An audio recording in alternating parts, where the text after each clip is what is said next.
Beauty with brain అంటే ఇంకా అక్కడ సమాధానం ప్రశ్న ఏమి రావు, ఇంకా అయిపోయింది మన టాపిక్ క్లోజ్. అంతేనా? అంటే ఏంటంటే ముందు క్వశ్చన్ బాగుంది. అసలు ఆమెకి ఎలా ఇచ్చారు అంటే వాళ్ళు అంత అందంగా ఏముండరు, కలర్ ఉండరు, పెద్ద పొడుగాటి జుట్టు ఉండదు, అయినా కూడా తను గెలుస్తుంది. ఏంటి మేము ఇంత అందంగా ఉన్నాం అంటే మిస్ ఇండియా మిస్ వరల్డ్ అనగానే అందమే అని అనుకునేవారు ఒకప్పుడు. తెలియని వాళ్ళు, తెలిసిన వాళ్ళు ఎప్పుడూ అనుకోలేదు. అంటే ఒక చూసే రూపానికి అది అందము అని చెప్పి నిర్ధారించి సర్టిఫికెట్ ఇవ్వడము, కిరీటం పెట్టడం లాంటివి జరగవు. ఎన్నో రౌండ్స్ ఉంటాయి అందులో. ఇప్పుడు నా చిన్నప్పటి నుంచి నేను చూస్తున్నాను. ఆవిడెవరు సుస్మితా సేన్, తర్వాత విశ్వసుందరి, ఈవిడెవరు ఐశ్వర్యరాయ్, ఇలా అప్పుడు విన్నాం మేము. అబ్బా చాలా నిజంగానే చాలా అందంగా ఉన్నారు అంటే అందం కూడా ఉంది వాళ్ళకి.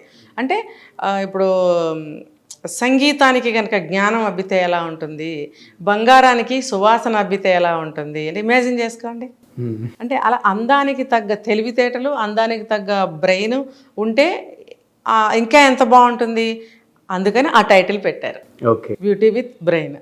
బ్రెయిన్ అంటే ఏంటంటే తెలివితేటలు ఒక్కటే కాదండి, ప్రతి ఒక్క విషయాన్ని తను ఎలా ఆలోచిస్తుంది, తను ఎలా జడ్జి చేయగలుగుతుంది, తను ఎలా రిసీవ్ చేసుకుంటుంది, తను ఎలా ఇంప్లిమెంట్ చేస్తుంది, అలా అనమాట.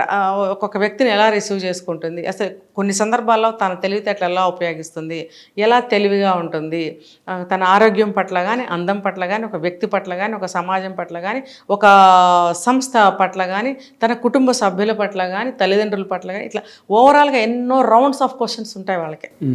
అవన్నీ ఉన్నప్పుడు అన్నింటిల్లో వీళ్ళని సంతృప్తి పరచగలిగితే జవాబులతో తను విన్ అవుతుంది.